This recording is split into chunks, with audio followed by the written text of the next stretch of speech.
이번 이야기는 옹기장 작가님의 트라우마 시리즈 그 9번째 이야기입니다. 누군가에게는 잊고 싶었던 기억들, 즉 트라우마를 자극할 수 있는 묘사를 포함하고 있습니다. 여러분들의 심리적 안정을 위해서 평소보다 조금 더 주의 깊은 시청을 부탁드립니다. 그럼 이야기 시작하겠습니다. 자주 들어가던 사이트에서 어렸을 적 무서워했었던 걸 적어보자. 그런 식의 게시글을 봤어. 댓글엔 빨간 마스크가 무서웠다. 거울이 무서웠다. 귀신이 무서웠다. 컴퓨터 에러 화면, 누가 지켜본다는 느낌. 컴퓨터 에러 화면. 그리고 악몽 같은 활발한 이야기들이 오갔지. 그런데 난 그 분위기에 쉽게 합류하지 못했어. 간단히 댓글 하나 다는 건데도 머릿속에선 너무 많은 생각들이 오갔었거든. 손가락 하나 까딱하기 힘들 정도로 무력하고 뭔가 정리가 필요할 것 같아서. 덕분에 꽤 오랜 기간 고민하다가 이렇게 두서도 없이 컴퓨터 앞에 앉아봐. 어디서부터 시작해야 할까? 그래, 개. 난 어릴 적 시장가를 떠돌아다니던 개를 떠올렸어. 초등학교 1학년 때 갑자기 생긴 소문이었는데 시장가에 사람을 공격하는 미친 개가 나타나니까 무조건 조심해야 한다는 말이 돌았었거든. 난 그 소문이 정말로 무서웠어. 사실 여부를 떠나서. 당시에 우리 집은 그 시장가에서 그리 멀지 않은 곳에 위치해 있었고, 특히나 학교에 다니기 위해선 시장가는 반드시 지나야 하는 관문이었으니까 말이야. 무서운 상상이 드는 건 당연했지. 다행인 점은 내게 4살 많은 형이 있었다는 거. 어머니는 혹시 모르니까 형한테 등하교할 때 동생을 꼭 챙겨서 통학하라고 지시했지. 우리 형은 부침성이 좋은 사람은 아니었지만 미련할 정도로 윗사람 말을 잘 듣던 사람이었어.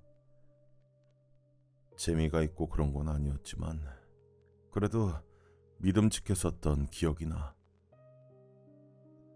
그렇게 형과 통학을 꽤 오랜 기간 같이 했어. 좋았던 순간들이었지. 어느 날이었나 어김없이 집으로 가기 위해서 시장가를 지나가는데 짙어지는 시장 특유의 부산함 사이로 한 마리의 강아지가 보이더라고.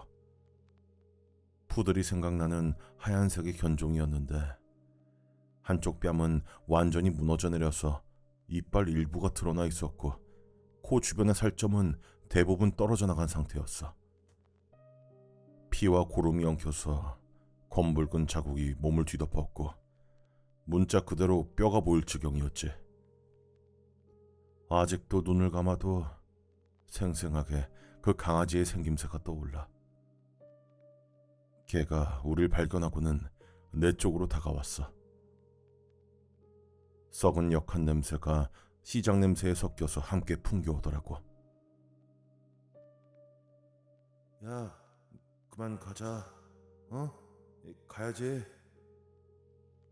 형이 다급히 날 불렀던 기억이 나. 도망가야 하나?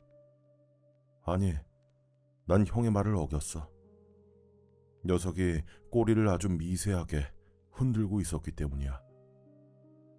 개들은 좋으면 꼬리로 다 표현하거든. 그 꼬리 동작 하나에 뼈나 피 뭐든 다 떠나서 신기하게 개가 그냥 한 마리의 강아지로 인식되더라고. 난 형의 말을 무시하고 강아지에게로 다가갔어. 그 푸들 같은 강아지는 그저 내 곁에서 살짝 거리를 유지한 채 꼬리만 흔들고 있었어. 형은 내 뒤에서 한숨을 한 번 쉬곤 주머니에서 군것질거리를 꺼내서 녀석에게 줬어. 그게 뭐 그리 좋다고. 꼬리를 한층 더 격하게 움직이더라. 차마 머리를 쓰다듬을 용기는 없었는데 형한테 부탁했어. 간식 좀 더 사달라고. 그렇게 해서 강아지에게 간식을 전부 줘버렸지. 적당히 배가 부른 녀석이 우리에게서 흥미가 떨어질 때쯤 문득 얘는 어디서 왔을까 하는 궁금증이 생겼어. 어디서 그런 용기가 나는진 모르겠어. 형한테 말했지. 강아지가 어디서 왔을지 궁금하다고. 한번 따라가 보면 안 되겠냐고. 아니, 정확히는 때를 썼던 것 같아. 형은 마지못해서 나를 따라왔어. 강아지를 따라서 시장가를 벗어났고 좀 더 모퉁이를 걸으니 좁은 골목 끝에 위치한 허름한 집이 나를 반겼어. 정확히는 집이라기보다는 창고에 가까웠던 것 같다. 바깥에서 보면 아무도 들여다보지 않을 것 같은 낡은 철문이 걸려있는 창고 말이야. 형은 돌아가자고 했어. 나는 무시했고. 용기를 내서 문을 열고 들어가니까 낡고 비좁은 방이 나를 반겼어. 빛이 제대로 들지 않는 음습한 공간. 계속해서 안쪽에서 풍겨오는 역한 냄새와 습기. 그러면서도 이상하게 사람이 살던 티가 나는 그런 창고였어. 벽에는 사진들도 걸려있고 여기저기에 생활 물품들이 있는. 그런데 바닥은 쉽게 닦이지 않을 것 같은 온갖 분비물이 묻어있는, 아직 어린 티가 나던 나에게는 너무도 두렵게 느껴지는, 한 번도 경험해 본 적 없는 그런 공간이었지. 거기서 인기척을 듣고 몇 마리의 개가 튀어나왔어. 하나같이 우리가 따라왔던 강아지처럼 온몸이 상해 피가 잔뜩 묻어있는 좀비 같은 외견이었어.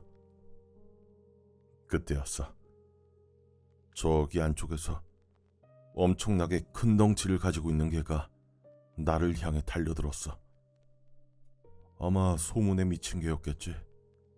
미처 피할 틈도 없이 밀려오는 엄청난 고통에 나는 동네가 떠내려가라 비명을 질렀고, 그 소리를 들은 어른들이 근처에 있던 삽들로 개의 숨통을 끄는 덕분에야 난 가까스로 해방될 수 있었어. 바닥이 피로 흥건했지.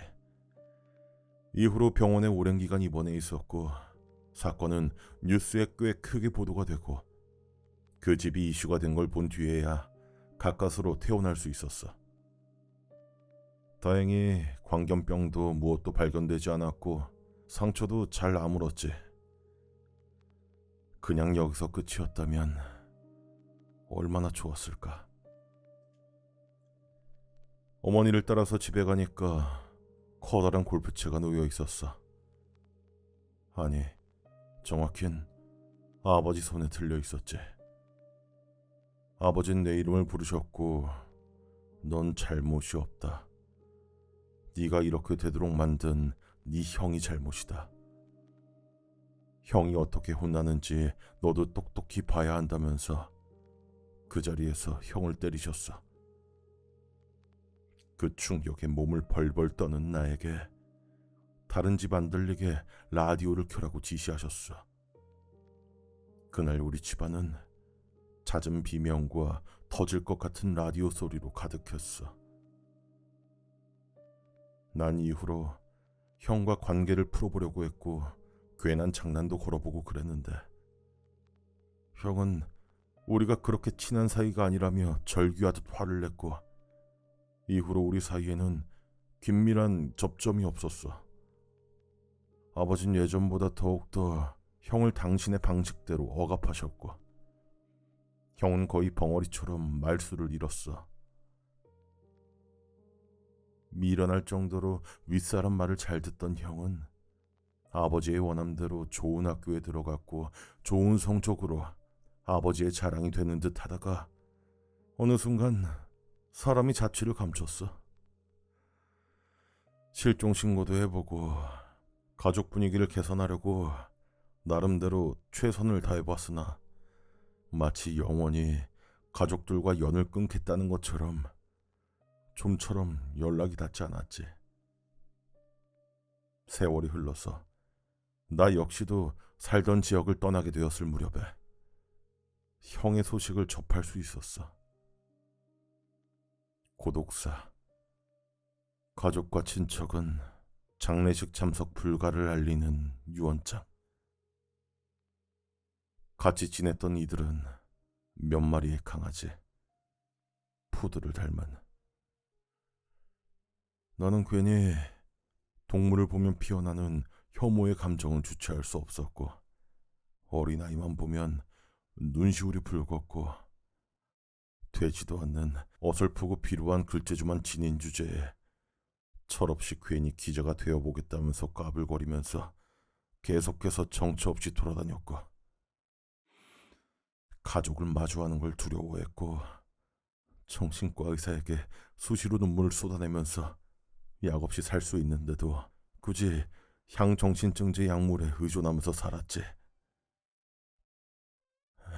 어느덧 형의 나이를 훌쩍 지나서 모든 걸 수용할 수 있는 나이가 되었음에도 여전히 직면하는 것을 누구보다 어려워하고 차마 입 밖으로 이야기를 꺼내지 못하고 예지몽이라도 지니고 있었으면 좋았겠다.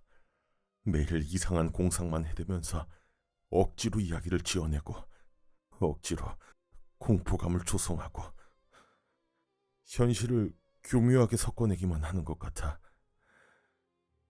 그렇게라도 하면 마치 죄의식이 조금이라도 사라지는 것처럼, 희석이라도 되는 것처럼, 용서받는 것처럼. 예전부터 내가 제일 무서워했던 건 미처 다음 해를 넘어가지 못하는 이가 있다는 거. 그렇기에 고통에 몸부림치면서도 살아가려 한다는 거. 미련하게 반성문을 계속 써내려가면서.